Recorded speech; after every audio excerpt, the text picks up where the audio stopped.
Il est évident que il est possible d'avoir des produits moins chers parce que les entreprises sont plus productives. Il est aussi possible d'avoir des produits moins chers parce qu'on utilise du travail forcé, parce qu'on utilise une main-d'œuvre qui n'a pas de droits syndicaux ou parce qu'on pollue l'environnement sans devoir payer ses externalités négatives.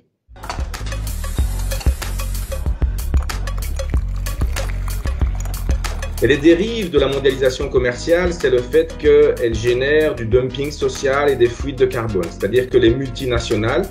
ont les capacités de mettre les États en concurrence et de délocaliser dans les endroits où les normes sociales et environnementales sont les moins ambitieuses. Et donc, ça veut dire que des pays vertueux risquent de se faire concurrencer par des importations peu chères parce qu'il y aurait par exemple du travail forcé ou parce qu'il y aurait de la déforestation massive.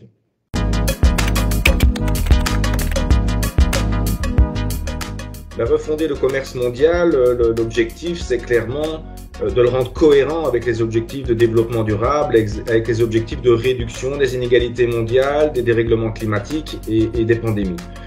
Actuellement, on considère la libéralisation commerciale comme une fin en soi, ou alors le commerce mondial comme la cause de tous les maux, et donc on se replie derrière des barrières protectionnistes, alors que l'enjeu, c'est d'encastrer les échanges internationaux dans des normes d'intérêt général, dans des normes sociales, environnementales et sanitaires, ce que j'appelle la mondialisation des normes sociales et environnementales.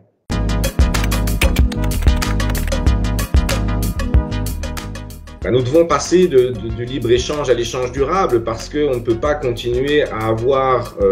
d'une part une politique commerciale qui considère le libre-échange comme une fin en soi et d'autre part avoir des politiques publiques qui vont imposer des normes environnementales à tous les secteurs économiques. Il faut rendre le commerce international cohérent avec ces normes environnementales et donc empêcher les multinationales de pouvoir délocaliser dans les paradis carbone. Il n'y a pas que les paradis fiscaux, il y a aussi les paradis carbone où on peut délocaliser pour réduire ses coûts de production, mais alors au prix du changement climatique qui entraîne des coûts très importants pour la société.